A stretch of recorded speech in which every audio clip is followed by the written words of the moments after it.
네, 오늘 말씀 로마서 9장 12절 제가 읽도록 하겠습니다. 리브가에게 이르시되 큰 자가 어린 자를 섬기리라 하셨나니. 아멘. 네, 오늘은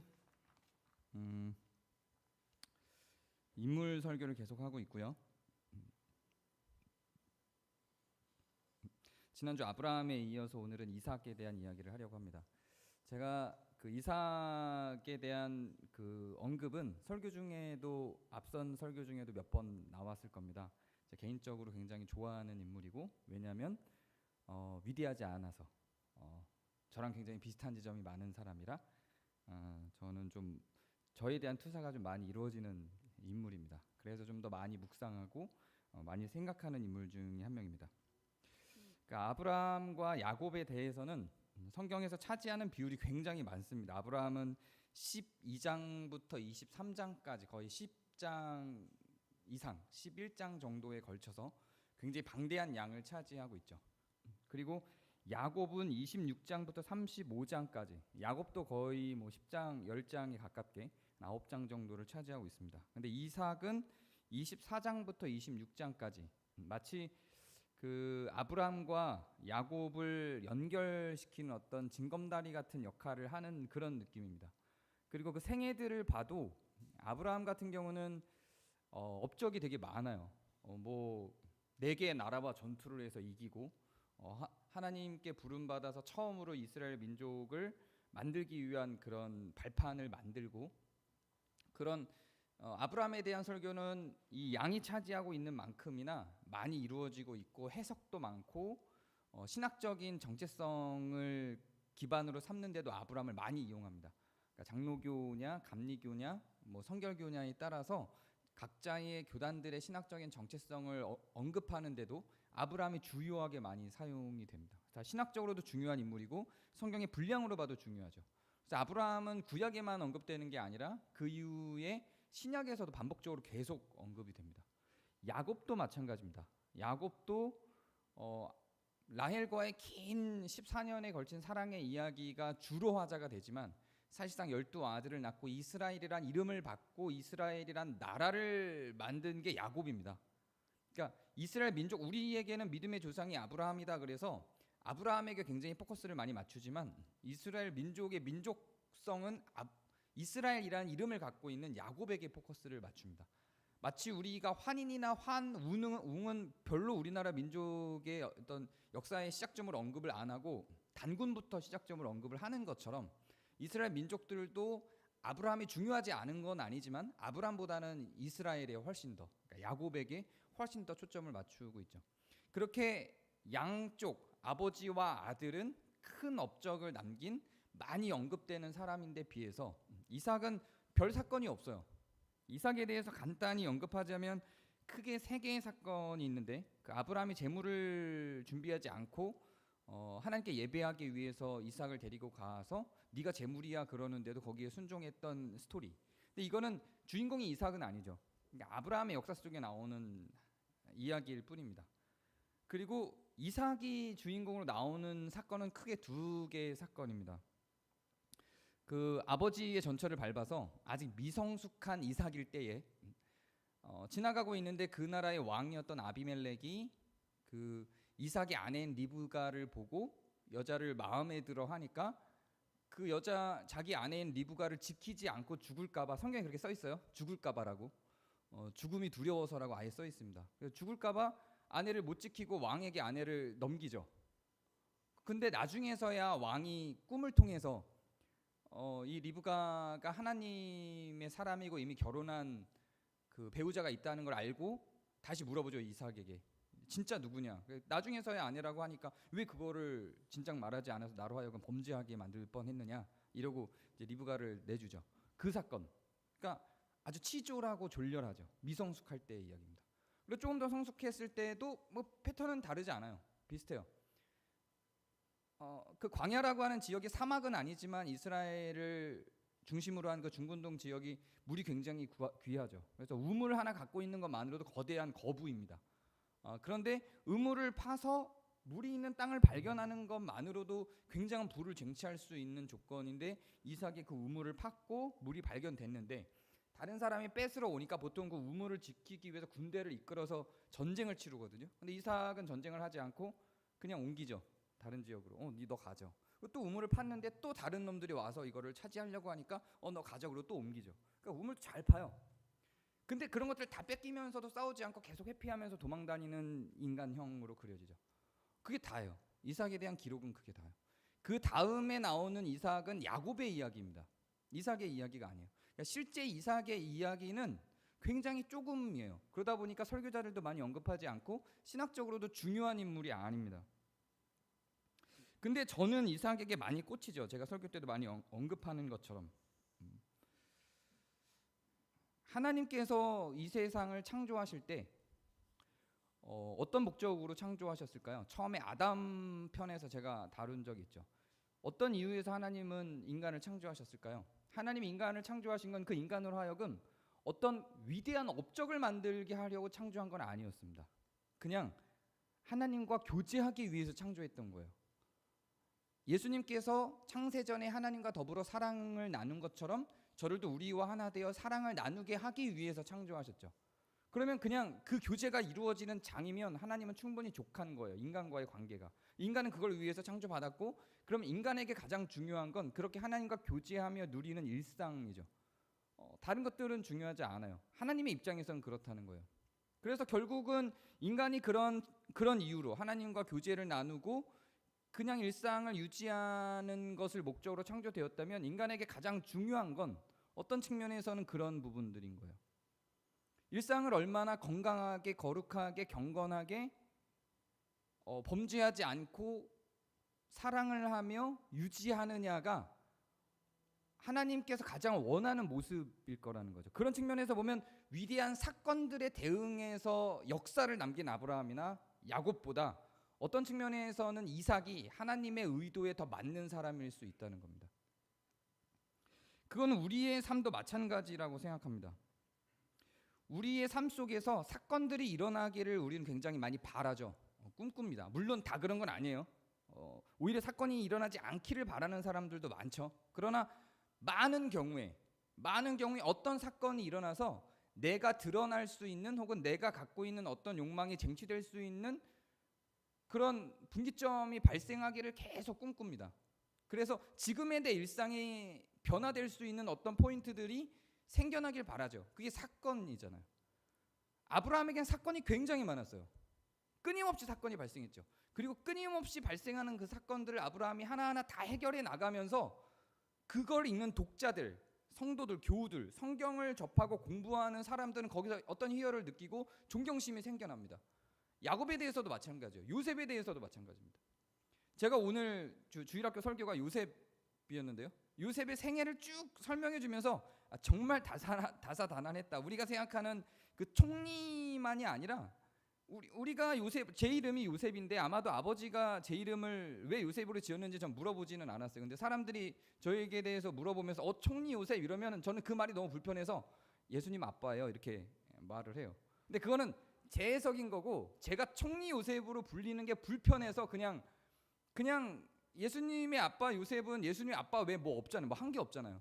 그래서 그냥 그렇게 서로 그거에 대한 그 지점에 대한 논쟁이나 대화가 좀 거부감이 들어서 제가 요셉처럼 다사다난하고 수많은 사건들을 경험하는 걸 별로 안 좋아하거든요. 그래서 그냥 예수님 아빠 요셉이에요. 그리고 퉁치고 지나가는데 저희 아버지가 왜 그거를 요셉으로 지었는지는 잘 몰라요. 그러나 추측해 보건대 총리가 되길 바라셨던 것 같아요. 아마 대부분의 요셉이란 이름을 자기 자녀의 이름으로 주는 아버지들의 마음은 그럴 거예요. 총리 요셉이겠죠. 누가 예수님의 아빠 요셉의 이름을 짓겠어요. 성경에 뭐 몇 구절 등장도 안 하는데. 그런 의미에서 사건은 뭔가 그 사람이 위대하다라는 것을 드러낼 수 있는 그 사람의 위대함을 나타낼 수 있는 어떤 그 촉발점 그런 것들이 다 사건이죠. 사건이 없으면 그런 것들은 드러나지 않아요. 사건이 발생해야 돼요. 주변에 어떤 장애가 있어야 되고 고통이 있어야 되고 그것을 뛰어넘는 기술들과 내 지적인 능력과 힘과 이런 것들을 보여줘야 드러나는 거거든요. 그런 것들이 없거나 그런 걸 피하거나 회피하고 살면 드러나지 않죠. 문제가 봉착해야 되고요. 일단 그 봉착된 문제를 뚫고 지나갈 수 있는 능력이 있어야 되고요. 그것이 사건으로서 내 앞에 와야 되고, 그게 나만 아는 게 아니라 내 가족과 내 주변 사람들과 세상 사람들이 그걸 알아야 그 사람의 위대함은 드러나는 거예요. 그걸 원하는 거죠. 우리는 죄송해요. 많은 사람들은, 안 그런 사람들도 있는 거 알아요. 그냥 조용히 이삭처럼 그냥 제아에 묻혀서 나만의 시간으로 살아가기를 원하는 사람들도 얼마든지 있는 걸 아는데, 대부분의 사람들은, 그래서 히어로물에 다 열광하는 거잖아요. 히어로가 되기를 원하는 거고, 히어로가 있기를 원하는 거고. 그런데 이상한 건 뭐냐면, 요셉이 거쳤던 그런 다사다난한 삶을 통과해서 히어로가 되는 게 아니라 히어로가 된 상태의 모습을 원하죠. 그런데 그 많은 사건들을 극복하고 그 사건을 사건으로 만든 과정들이 없으면 사실은 히어로는 나타나지 않죠. 그걸 다 극복해낸 결과물 속에 있는 거죠. 이삭은 그런 사건들이 없었어요. 모르죠, 인생 속에서 있었는지. 그런데 성경에는 최소한 기록되어 있지는 않아요. 그래서 성경에 나타난 바로만 보면 이삭은 그런 사건들을 경험한 사람은 아니에요. 그냥 조용히 모든 걸 회피하며 조용히 살아간 사람이에요. 그러면 아브라함과 이삭과 야곱을 비교할 때 이삭은 야곱이나 아브라함보다 못난 사람인가, 부족한 사람인가, 덜 위대한 사람인가, 이렇게 질문이 많이 던져지죠. 그래서 좋아하는 사람으로 성경의 인물들을 이야기하는 것들이 종종 우리의 삶에 몇 번은, 최소 한두 번은 직면을 하죠. 그런 질문들이 신앙생활을 하다 보면. 그때 이삭을 꼽는 사람들은 많지 않죠. 저 같은 사람들도 있지만 그렇게 많지 않죠. 사람들 이름 지어진 거를 보면은 여러분들도 이해를 할 거예요. 이삭이란 이름이 없지는 않죠. 있기는 있지만 대체로 다 요셉, 바울, 뭔가 위대한 업적을 남긴 사람들 중심으로 자녀의 이름을 정하게 되죠. 우리는 이런 이삭 같은 사람을 저는 소시민이라고 불러요. 대시민이 있는지 중시민이 있는지 모르겠지만 어쨌든 용어로는 우리는 소시민이라고 이런 사람들을 부르죠. 신앙의 목적을 소시민이라고 하고 내가 나 스스로가 나를 소시민이라고 말할 때는 겸손의 표현일 수도 있고요. 혹은 그냥 나의 상태를 솔직하게 고백하는 걸 수도 있지만, 그걸 목표로 삼는 사람은 적을 거예요. 없지는 않겠지만 적을 거예요. 사람들은 누구나 영웅이 되길 바라고 뭔가 위대한 지점을 만나기를 바라니까요. 그런 의미에서 볼 때 우리는 지난주에 제가 설교 때 이야기한 것처럼 우리가 성경을 볼 때는 인물을 보지 아니하고 하나님의 시선과 시각으로 볼 필요가 있다고 이야기를 했었습니다.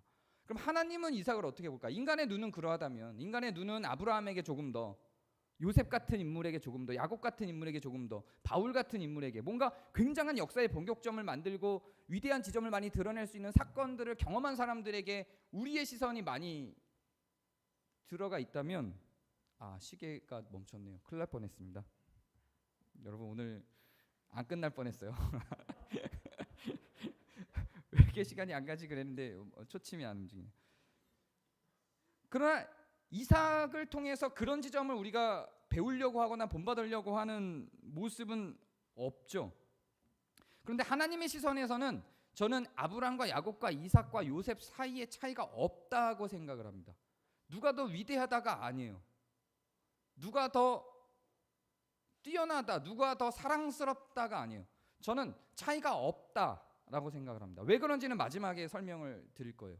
하나님이 이삭을 바라볼 때 너는 아브라함보다 더 많은 사건에 직면하지 않았으니 너는 덜 위대하다 이러실까요? 그러지 않을 거라고요. 아브라함에게 너는 수많은 고난을 거치면서 그 사건을 직면해서 그걸 타개하고 살았으니 너는 이삭보다 더 위대하다 이러셨을까요? 그러지는 않을 거라고요. 오히려 저는 이삭에게서 하나님이 보는 가치들이 더 뛰어날 수 있다고 저는 생각해요. 그런데 그렇게 또 단정 지을 수는 없어요. 이렇게 단정 짓고 이삭이 살아갔던 소시민으로서의 그 삶이 더 위대하다고 하면 또 아브라함이나 야곱을 너무 폄훼하고 그들이 사건을 극복하면서 거쳤던 고난과 고통을 극복해낸 그 여정, 그 역경, 그 힘들을 또 폄훼하는 게 되니까 그것도 잘못된 거죠. 그것도 틀린 거라고 생각해요.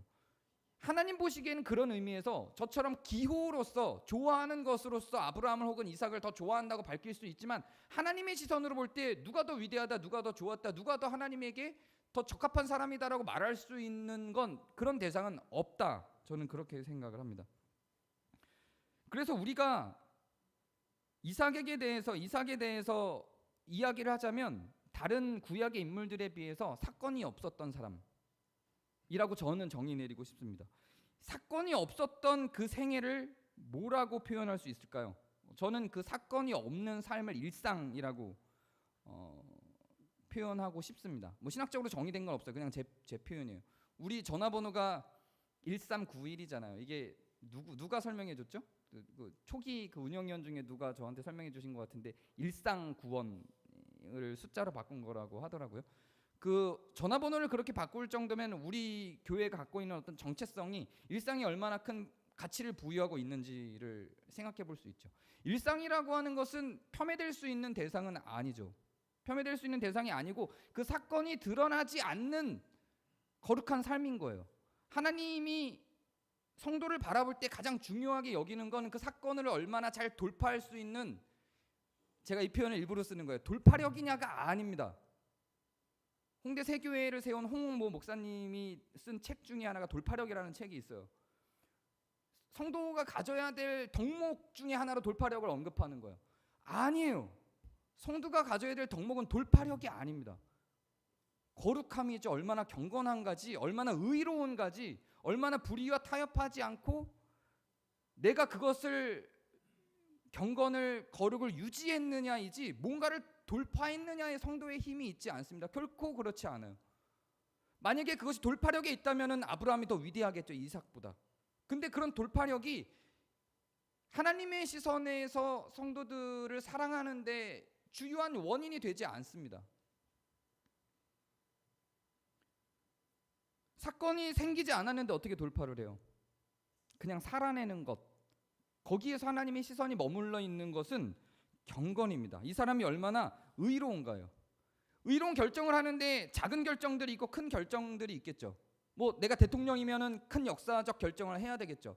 소수자들을 위해서 어떤 결정을 해서 소수자들이, 약자들이 혜택을 입을 수 있는 어떤 제도를 만드는 결정을 했다. 그래서 역사에 거대하게 남았다. 이런 어떤 업적들을 만들 수 있겠죠. 근데 어떤 사람들은 그냥 주부로 살아가는 거예요. 그냥 아이의 엄마로 살아가는 거죠. 그냥 회사를 다니는 아이의 아빠로 그냥 살아가는 거죠. 뭔가 돌파할 만한 사건이 없어요. 그냥 일상이에요. 그런데 아침에 거룩하게 출근을 하는 거고요. 거룩하게 퇴근을 하는 거고 거룩하게 일을 하는 거죠. 범죄함이 없어요. 약한 사람이 보였을 때 돕는 것이고 연민을 느끼는 것이고 나와 동질적인 대상으로 바라보고 나의 것을 나눌 수 있는 것이고 뭐 대단한 게 없는 그런 일상을 그냥 누리고 살아가는 거예요. 자, 그러면 하나님이 보는 시선에서 만약에 하나님의 시선이 뭔가 거대한 업적과 사건을 돌파한 돌파력에 있는 것이 아니라 거룩함에 있다라고 한다면 거룩한 하나를 보낸 이 소시민과 이 일상을 살아낸 소시민과 전쟁터에 나가서 거룩함을 유지하는 건 어렵겠죠. 그런데 어쨌든 전쟁터에 나가서 어떤 거룩함을 유지한 사람과 뭔가 굉장한 업적을 쟁취한 사람과 혹은 뭐 대통령이 되어서 혹은 판사 검사가 되어서 뭔가 위대한 결정들을 해서 사람들을 많이 살려낸 그런 사건을 넘어선 그 사건을 돌파한 돌파력을 지닌 사람과 하나님이 보시기에는 별반 차이가 없다는 거예요. 왜냐하면 하나님의 시선은 그 거룩에 있기 때문에, 경건에 있기 때문에, 그가 경건한가 아닌가, 그가 거룩한가 아닌가, 그가 의로운가 아닌가, 그가 사랑하는가 아닌가에 있는 것이지 그가 얼마나 많은 사건들을 돌파했느냐에 있는 게 아니라는 겁니다. 만약에 그렇게 우리의 시선이 자주 머물러 있는 것처럼 어떤 사건을 돌파하는 것에, 사건을 해결하는 능력에 하나님의 시선이 머물러 있다면 사건을 많이 만나는 사람일수록 하나님의 마음을 잡는 사람이 되겠죠. 그렇지는 않잖아요. 혹시 그렇게 생각하고 있다면 그건 잘못된 거예요. 그러면 사건을 찾아다녀야만 하나요? 그렇지는 않아요. 저는 개인적으로는 그런 생각을 할 때가 있었어요. 내 삶이 하나님께 의롭게 드러나기를 굉장히 많이 요구하고, 저는 이제는 이걸 감히 욕망이라고 말할 수 있는데 욕망하고, 성경에서는 두 개의 욕망을 갖고 있어요. 욕망이라는 표현을 쓰는 것도 있지만 소원이라는 표현을 쓰기도 해요. 근데 원어를 보면 거의 비슷한 단어를 사용합니다. 조금 차이가 있지만요. 그래서 그건 그냥 내 소원이었던 거죠. 내가 어떤 사건을 만나길 바라고 사건을 찾아서 가기도 해요. 전쟁터가 있는 나라를 가죠. 우리나라는 너무 평화롭고 일상만 존재하니까 일상이 아닌 사건이, 산지에서 사건이 막 넘쳐나는 곳을 찾아다녔어요. 그래서 이라크를 가고 사우디를 가고 남수단을 가고 다 전쟁터예요. 다. 거기에서 뭐 제가 드러낸 거룩과 이곳에서 지금 제가 싸우며 드러내고 있는 일상의 거룩이 하나님 보시기에는 큰 차이가 없을 거라는 거예요. 물론 그렇다고 해서 일상이 폄훼되는 것에 대해서 이삭과 같은 삶, 그런 소시민의 삶, 그 일상적인 삶이 폄훼되고 있는 한국 사회의 신학적인 모양새에 대해서 제가 우려를 하는 것이지, 그렇다고 해서 그런 헌신과 사건의 자리를 찾아다니면서 자기를 다 버리는 이태석 신부나 테레사 수녀 같은 사람들을 폄훼하는 건 결코 아닙니다. 그건 또 다른 개념이에요. 그건 그분들의 선택인 거예요. 그분들의 선택과 그 위대해 보이는 삶이 우리가 살아가는 일상에서 우리가 유지하는 경건과 거룩과 다름없다고 말하는 것이지, 하나님의 시선에서는 그것이 다름없다고 말하는 것이지, 일상이 더 중요하고 소중하며 그렇게 사건을 쫓아다니면서 자기를 헌신하는 사람들이 무의미하다고 이야기하는 건 결코 아닙니다. 그건 그거대로 하나님의 충분한 사랑을 받는 것이고, 그 가운데에서 거룩이 더 많이 드러나기 때문에 그건 그 사람의 또 다른 자기의 삶의 충족이에요. 저는 그렇게 생각해요. 제가 그렇게 살았던 그런 삶을 추구하고 살았던 사람으로서 알 수 있어요. 그건 그냥 그 사람이 추구한 삶이에요. 성경의 그 어떤 곳에도 그런 사건을 쫓아다녀라라고 말하지 않습니다. 그렇게 말하지 않아요. 그건 선택이에요. 자기가 그런 사건의 현장을 가서 굳이 자기의 거룩함을 그런 사건들을 통해서 드러내는 사람들이 있죠. 거기서 주는 기쁨이 분명히 있고요. 그 기쁨을 또 쫓아다니는 것은 그거대로 하나님께 영광스러운 장이라고 생각을 해요. 그러나 우리가 일상에서 매일의 일상들을 극복해 나가는 그 여정이 그러한 사건 속에서 드러나는 거룩보다 못 미치거나 폄훼될 만한 건 아니라는 이야기를 하는 겁니다. 중요한 건 우리가 그런 현장들 속에서 얼마나 더 우리의 경건을 유지할 수 있는가이지, 어떤 사건에 직면했는가에 있는 건 아니라는 이야기를 하고 싶은 겁니다. 정답이 아니라는 거예요. 아브라함의 삶도 정답이 아니고 이삭의 삶도 정답이 아닙니다. 서로가 서로를 폄훼할 수 있는 게 아닙니다. 난세일수록 영웅이 난다는 말이 있는 것처럼 사건이 있을수록 우리의 거룩이 드러나는 것도 아니에요. 난세가 아닌데도 얼마든지 영웅이 있죠. 진짜 영웅은 꼭 난세에서만 나타날까요? 전쟁이 나야 이순신이 나타나는 것일까요? 전쟁이 안 났어도 이순신은 뭔가를 했겠죠. 그 안에서 어떤 정의를 또 실현하고 살았겠죠.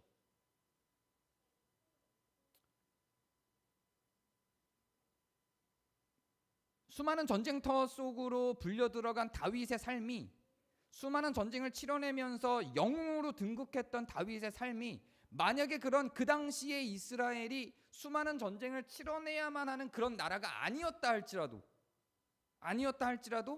다윗은 다윗으로 드러났겠죠. 이렇게 성경에 기록될 만한 어떤 사건들이 아니었다 할지라도. 또 우리가 생각할 수 있는 지점은 이런 겁니다. 성경이 많이 등장할수록 위대한 것인가? 그렇지도 않아요. 성경에서 가장 위대한 사람을 순서대로 꼽으라면, 이거 제가 하는 지금 오늘 설교의 포인트는 이런 걸 순서를 매길 수 없다는 거예요. 근데 굳이 순서대로 꼽으라면 저는 에녹이 아닐까 싶어요. 하나님과 완전히 동행한 자로 기록을 하고 죽음을 맛보지 않고 하늘을 갔잖아요. 물론 기록되지 않은 그의 삶의 여정이 있겠죠.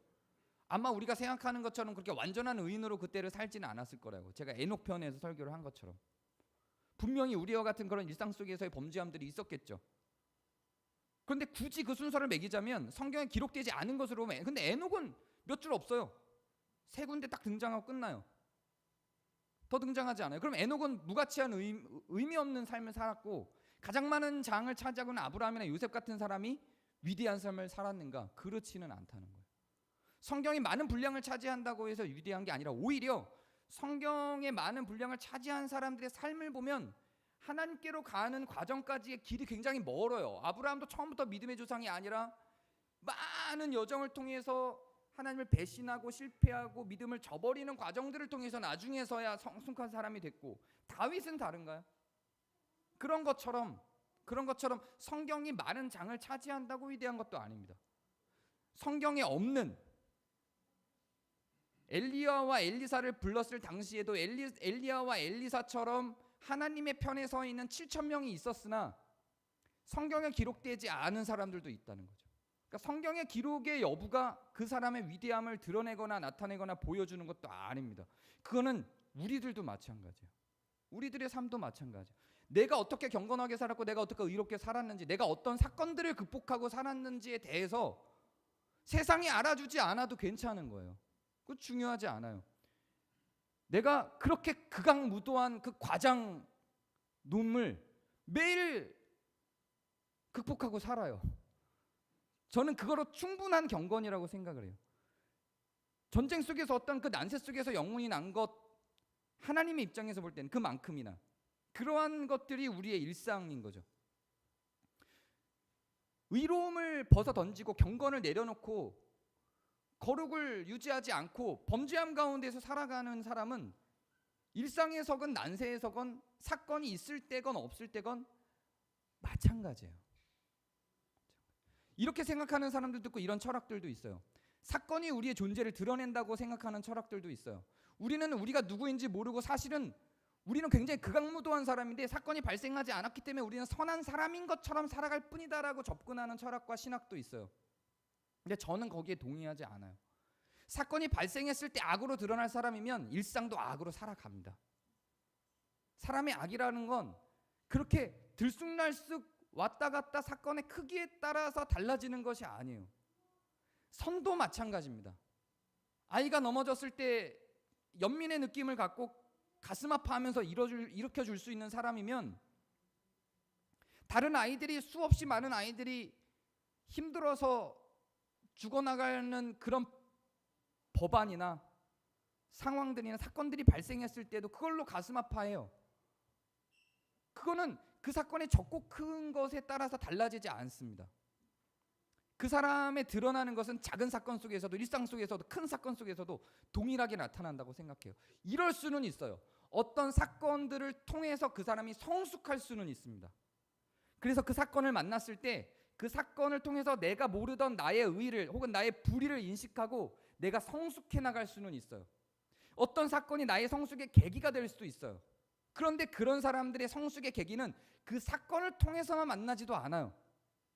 성숙이라고 하는 거는 꼭 거대한 사건이 도래해야 만나지는 거는 또 아니에요. 어떤 사람은 책 한 구절을 읽다가 내 성숙을 만나기도 해요. 어떤 사람은 엄마하고 싸우고 나서 아주 단순한, 어떤 사람은 상사에게 혼나고 나서, 어떤 사람은 자녀를 기르면서 충분히 그렇게 성숙하기도 합니다. 꼭 사건이 있어야만 성숙하는 것도 아니에요. 그것이, 그 거대하고 위대한 사건들이 나를 성숙시킬 수 있는 계기가 될 수는 있겠지만 그 위대한 사건들이 있어야만 성숙하는 것도 또 아닙니다. 우리는 작은 일상을 통해서도 얼마든지 성숙을 만나기도 하죠. 그래서 우리의 일상은 우리를 발전시키기에도 충분하고 우리의 경건과 거룩을 드러내기도 충분하고 우리가 하나님의 시선을 충분히 감당하고 받으며 사랑받을 수 있는 조건에서도 충분합니다. 그래서 우리의 일상이 사건을 만나지 않아서 우리의 위대함이 드러나지 않는다고 할지라도 그거는 세상 사람들의 시선에서는 드러나지 않았기 때문에 모르니까 불만족이 있을지 모르겠지만 그건 내 불만족인 거고 하나님의 시선에서는 그것을 불만족스럽게 여기지는 않으십니다. 또 이렇게 생각할 수도 있어요. 그러면 소시민들은 하늘나라 갔을 때 상이 있다고 하는데 상급주의자와 무상급주의자가 있어요. 성경을 보는 신학자들에게도. 저는 상급주의자라고 제가 몇 번 말씀드렸습니다. 천국 가면 상급 같은 거 없어. 다 똑같아. 이 땅에서 어떻게 살았든지야 상관없이 전부 동일한 천국 삶을 누려라고 주장하시는 분들도 있고, 저는 성경에 너무나도 많은 구절이 있어서 아니야, 상급이 있어라고 말하는 측면입니다. 그래서 이 땅에서 우리가 어떤 거룩함, 어떤 경건함, 어떤 사랑을 보이고 살았느냐에 따라서 분명히 이건 차등이 아니라 상이기 때문에 불만족을 가져오는 게 아니고 비교의식을 가져오는 게 아닌 차원에서의 상급은 분명히 저는 있다고 생각을 합니다. 어떤 형태로 우리가 천국의 상급을 누리게 될지 알 수 없지만 그것이 죄가 있는 사람들 가운데에서 갖게 되는 시기와 질투를 유발하는 조건이 아니라, 그게 아니라 서로를 환대하고 축복해 줄 수 있는 선 안에서의 어떤 상급은 저는 있을 거라고 생각을 해요. 그게 어떤 것인지에 대해 성경은 구체적으로 말하고 있지는 않죠. 어쨌든 저는 있을 거라고 생각하는데, 그런 측면에서 그러면 소시민의 삶에서는 많은 사건들을 드러낼 수 없으니까 상급이 약할 것인가? 저는 그렇게도 생각하지 않습니다. 처음에 얘기했듯이 하나님이 우리를 보실 때는 거룩을 기준으로 본다면 그 거룩은 작은 것에서도 드러나고 큰 것에서도 드러나기 때문에 저는 그것들이 굳이 사건을 통해서 거대하게 드러나지 않는다 할지라도 하나님이 생각한 상급의 기준은 우리가 생각하는 것과는 완전히 다를 수 있다라고 생각을 합니다. 일상에서도 우리는 얼마든지 우리의 의를, 우리의 거룩을 살아내며 살 수 있기 때문에 그렇습니다. 마지막으로 소시민의 삶에 대해서 또 이런 생각을 할 수 있어요.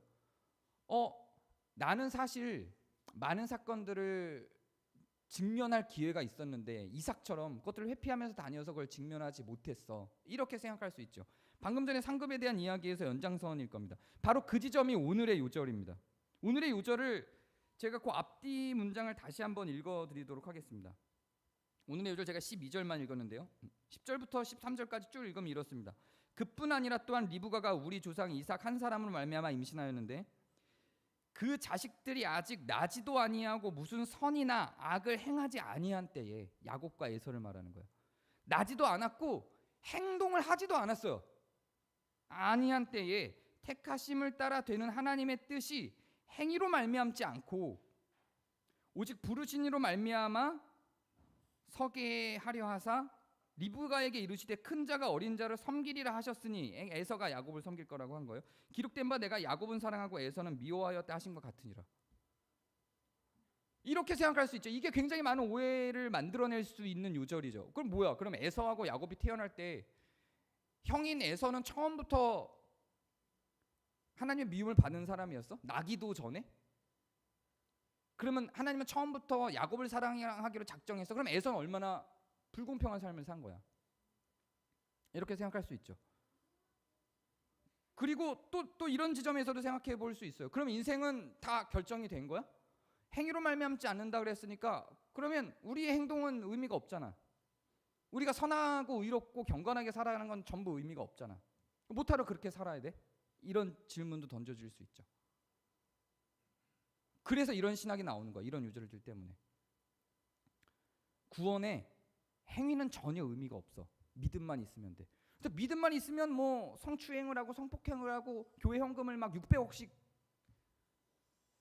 자기 사유재산화하고 이래도 버젓이 담임 목사로 은퇴 목사로 감옥에 가지도 않고 죽는 날까지 기름지게 잘 살아가잖아요. 그들의 신학은 그렇죠. 행위는 아무런 상관이 없어. 믿음만 있으면 돼. 난 믿음이 있어. 내 행위가 이렇게 범죄했지만 너희들이 나를 판단할 게 아니야. 그 홍대세교회 홍모 목사가 실제로 이렇게 설교를 해요. 일부러 제가 이름 언급을 안 하는 겁니다. 네. 그런데 그러면 우리는 실제로 이 성경에 근거한다면 그 사람들 말이 맞는 게 아닌가? 상식적으로 동의할 수 없어서 우리가 동의하지는 않고 있지만 성경은 정말로 그렇게 말하는 사람들의 말을 지지하고 있는 거 아닌가? 이렇게 생각할 수 있죠. 근데 이건 로마서 8장에서부터 연결되는 거예요. 로마서 8장, 9장은 연결되는 장이에요. 제가 8장을 언급을 해드릴게요. 우리가 알거니와 하나님을 사랑하는 자 곧 그의 뜻대로 부르심을 입은 자들에게는 모든 것이 합력하여 선을 이루느니라. 하나님의 미리 하신 자들을 또한 그 아들의 형상을 본받게 하기 위하여 미리 정하셨으니 이는 그로 말미암아 형제 중에서 맏아들이 되게 하려 하심이라. 미리 정하신 그들을 또한 부르시고 부르신 그들을 또한 의롭다 하시고 의롭다 하신 그들을 영화롭게 하셨느니라. 여기에서 이 신학을 바탕으로, 이 설명을 바탕으로 9장의 야곱과 에서의 이야기, 리브가와 이삭의 이야기가 나옵니다. 요거를 좀 풀어서 제가 설명을 드리면 2017년도에 예정이라는 부분에서 제가 이미 설명을 한번 했는데요. 그때는 예정론에 대한 5가지 종류의 신학적인 정리를 해주고 저는 그 중에서 중간에 이런 그 신학에 따릅니다 이렇게 설명을 했었는데 그 중간 제가 따른다라고 하는 그 내용만 다시 한번 설명을 드릴게요. 여기서 뭐라고 표현하고 있냐면 합력해서 우리의 선을 이루게 하는데 어떻게 합력을 하냐면 하나님이 미리 아신 자들을 미리 정하시고 이렇게 이야기를 합니다. 그러니까 하나님이 태초에 천지를 창조하실 때에 이 권요셉이라는 사람이 태어나서 목사가 될 걸 아셨을까요? 모르셨을까요? 여기서 바울은 아셨다고 보는 거예요. 미리 아신 자예요. 그러니까 태초에 천지를 창조할 때에 권요셉이라는 사람이 젊을 때는 인생을 막 살더니 어느덧 하나님을 만나고 경건한 삶을 살기로 결정하고 목사가 돼서 저렇게 살아가는구나 라고 하는 거를 미리 아셨단 말이에요. 창세 전에. 그럼 창세 전에 권요셉을 사랑하게 된 거예요. 하나님은 미리 보시는 자니까. 그러니까 창세전에 하나님이 권요셉을 사랑하기로 결정하고 그 찬양도 있잖아요. 태초부터 시작된 하나님의 사랑은 저에 대한 사랑이 제가 1976년생인데 1976년도 6월 25일부터가 아니라 태초 전부터 저에 대한 사랑이 시작되셨던 거죠. 그런 입장이에요. 그러면 하나님이 나를 구원하시기로 작정하시고 나를 사랑하시기로 작정하신 것이 나의 삶과 무의미할까요? 무의미하지 않다고요. 무관하지 않다고요. 이런 입장에서 다시 이 설명을 근거로 다시 거기를 읽어드릴게요. 다시 읽어드리면 그 자식들이 아직 나지도 아니하고 무슨 선이나 악을 행하지 아니한 때에 택하심을 따라 되는 하나님의 뜻이 행위로 말미암지 않고 오직 부르신 이로 말미암아 서게 하려 하사 이브가에게 이르시되 큰 자가 어린 자를 섬기리라 하셨느니. 이제 정리가 되시죠? 이제 불만이 없죠. 이렇게 잘 맞아떨어져요. 8장과 9장이 연결이 되죠.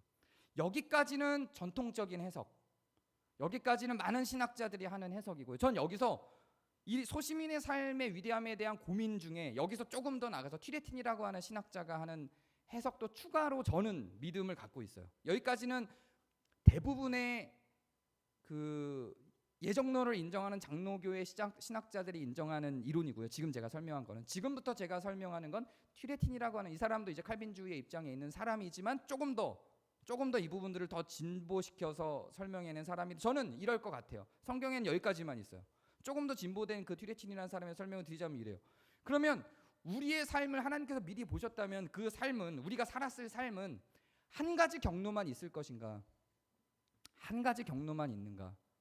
우리는 여러 선택들에 따라서 굉장히 다양하고 많은 삶의 경로를 갖겠죠.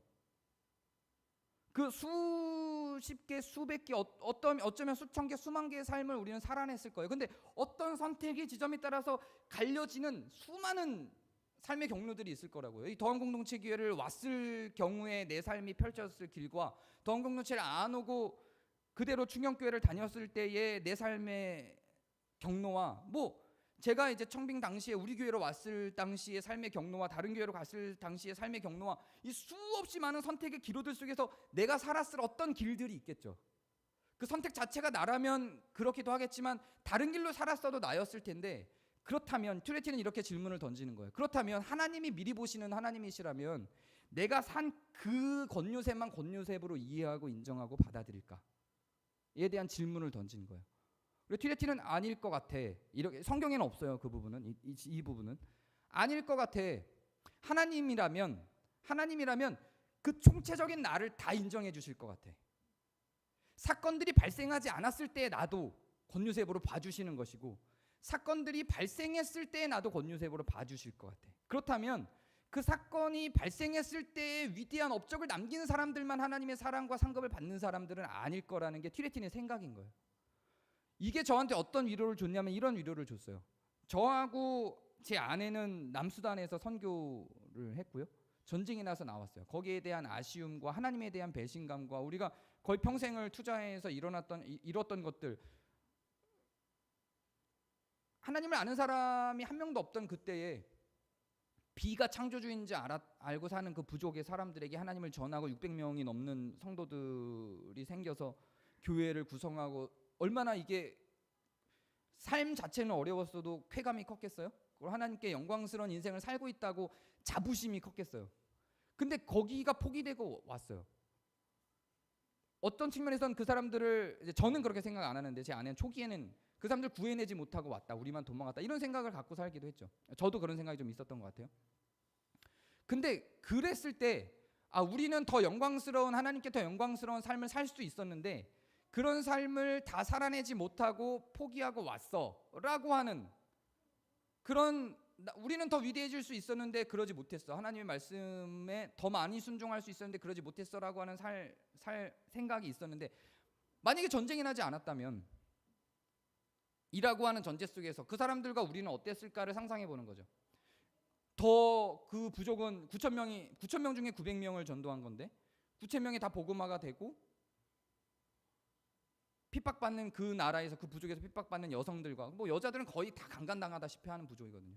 그 여성들과, 교육이라는 건 전혀 받을 수 없는 아이들과 이런 악이 서려 있는 어떤 문화가 개선이 되고 하는 부족 사회를 만들었다고 가정한다면, 우리가 그때 남아서 우리의 희생을 버려서 했었을 그 삶을 우리는 다 채우지 못하고 왔는데 하나님께서 받아주시지 않았을까? 튀레틴의 그런 이론이 우리에게는 그런 위로를 주는 거예요. 그거는 무릇 저희에게만 적용되는 건 아닐 거라고 생각해요. 우리는 누군가를 지원하고 후원하죠. 교회가 개인적으로 그런 분들도 있을 것이고, 그분들의 마음과 시선이 어딘가에 가 있죠. 우리 삶에 발생하지 않았지만 그 삶을 살아내고 그걸 극복해내고 있는 그 어떤 사람들을 지지하고 지원하죠. 저는 그 가운데에서 우리가 지지하고 지원하는 그 마음이 우리의 삶이 다른 환경에 처했을 때 어떤 삶을 살게 했을까에 대한 상상을 가능하게 해주는 신학이라고 생각해요. 그 튀레틴이라는 사람이 만든 그 이론이.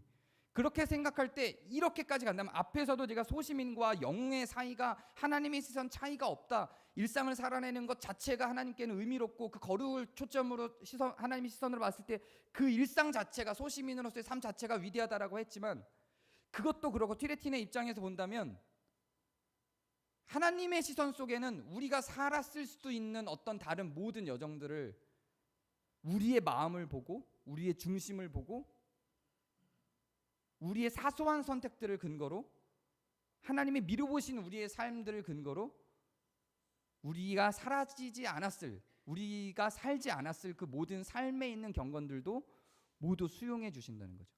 그래서 우리의 삶이 굳이 그렇게 영웅들과 비교될 필요는 없다는 거예요. 지금 우리가 살아가고 걸어가는 일상 자체로 하나님 그 안에서 우리가 어떤 경건을,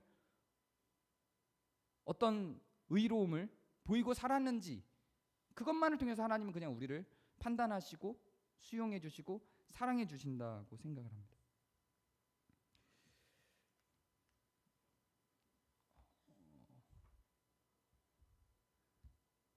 여러분은 어떤 성도가 되기를 원하십니까? 그러면은 또 이렇게 생각할 수 있죠. 만약에 그렇다면 일상을 살아가는 그 삶이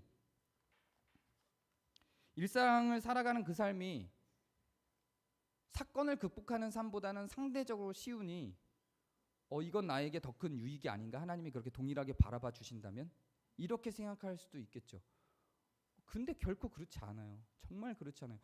저는 죄송하지만 그래도 몇 년은 그런 영웅적인 삶을 살기 위한 고군분투, 전쟁과 같고 끊임없이 사건이 발생하는 삶을 살아봤는데요, 결코 그 삶이 일상보다 어렵지 않습니다. 일상을 살아내는 게 굉장히 위대한 일이에요. 그거는 교회도 마찬가지라고 생각을 합니다.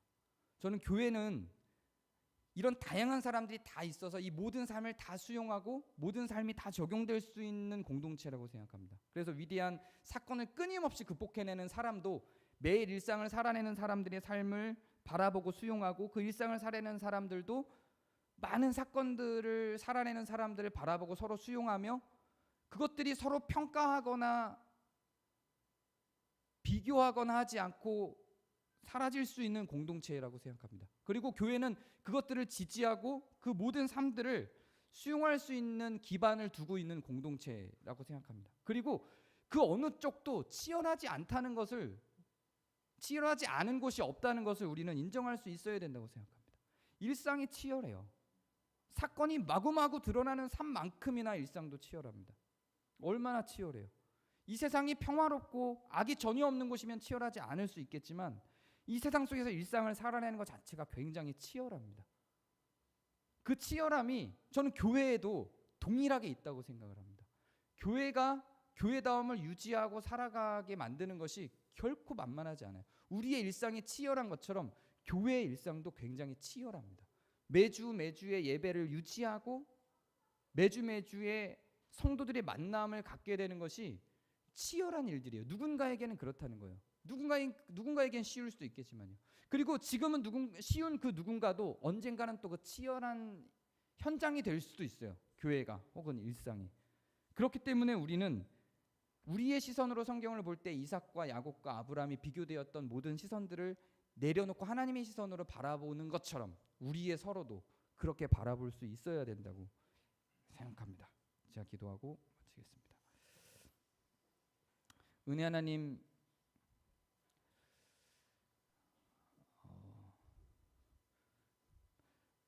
우리가 스스로의 삶을 보잘것 없는 것으로 여기기도 하고, 혹은 스스로의 삶을 더 위대한